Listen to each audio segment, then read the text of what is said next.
What's the good word, y'all? DKB here. So today's been a flurry of moves. It's been a lot of excitement. It's just finally hitting me that we're going to be getting a lot of tangible information at this point. A lot of exciting news coming out of practice, hopefully. And let's just go ahead and dive into all of the updates, at least up until this point. And let's start off with some of the main players that are going to play a focal point in our success this season. We have activated off the PUP list Mekhi Becton, Carl Lawson, and CJ Uzomah. So, for one, let's just focus on Mekhi Becton. This is the best news that we can hope for. Everybody by now has probably seen the pictures of him looking very well for his stature, right? It almost looks like he doesn't even have a gut. He's not carrying any bad weight. And I don't want to be interested, or I don't want to be shocked, but I still am. And this is relating to the comments Robert Saleh mentioned about the wild fluctuations in weight you hear or can see on Mekhi Becton. And we always see it on the terrible end. We've heard the comments about him ballooning past 400 pounds a few times, but we haven't seen it on the other scale where, at least based off the pictures, he might look like the slimmest offensive lineman on the team right now, which is absolutely crazy. But I know the coaching staff and us, we have to be absolutely ecstatic. He showed up in exactly the shape he promised, exactly what the coaching staff, if not better, was looking for.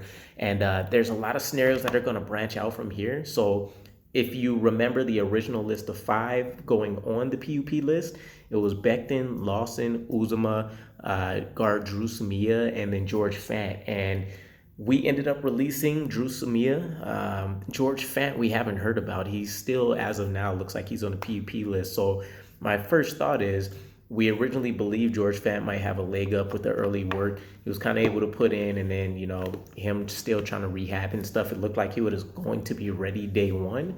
But Mekhi Becton might be able to take full advantage of this now where he steps onto the field. He shows his absolute dominance early on in camp, and they go ahead and lock up the left tackle position before George Fant even has the opportunity to show what he could bring to the table. And, George Fant still has concerns about his contract. There's a whole litany of issues that come up with it from there. But, I mean, personally, this is the, highlight of the day besides seeing that Carl Lawson is a full go. CJ Uzomah, we could have waited on because of how deep the line tight end room is. But between those two guys, that absolutely puts a cherry on top of the day.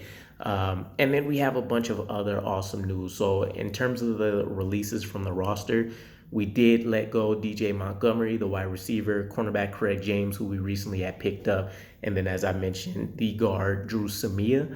And this was a direct factor of some recent visits that we had, and we ended up securing these players right away. And that was wide receiver Rashard Davis. We also hosted Farrell Cooper, although we haven't heard about any signings there. And then a quarterback, actually, in Chris Streveler. So if we highlight Rashard Davis, we're talking about a guy that has essentially a championship background and pedigree. I mean, he's won and seen, he's won the bowl game in college. He goes to the USFL, which is the United States Football League, for those that aren't aware. He leads the league there in return yardage. He also gets a Super Bowl with the Eagles during his short time there, which is where he's crossed paths with Joe Douglas, who would have the most familiarity with him.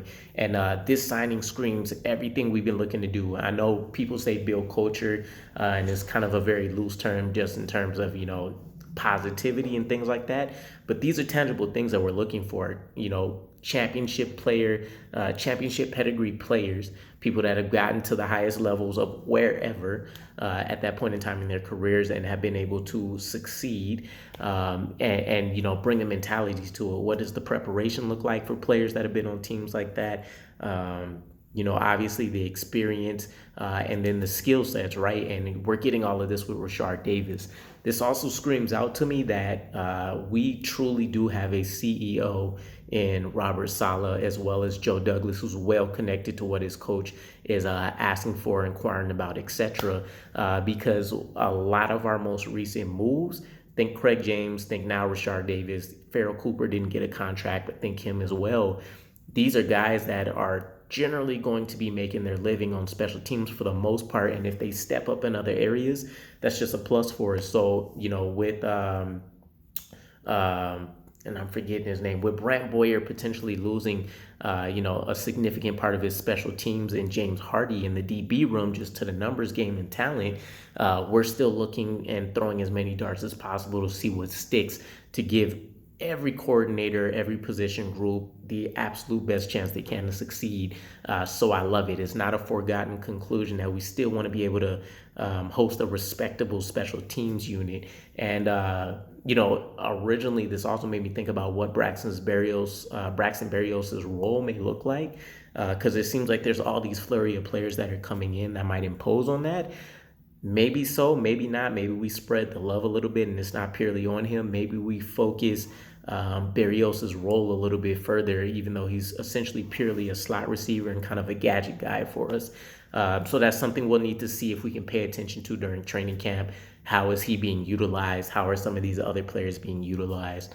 And then in terms of the quarterback, so Chris Streveler, he's a dual threat guy. I'm aware of him from his time with the Cardinals. I remember, and this is, 2019-ish, 2020, a lot of uncertainty in the quarterback realm. There was just a lot of news that was out there. We were being connected to 1,000,001 people. So, he's a dual threat quarterback. The Cardinals absolutely loved him. He was able to stick around for a season or two. We hosted him 6 months ago and just nothing really came to fruition from that. But now that we're going to be in the full swings of training camp, keep in mind we use 2 fields.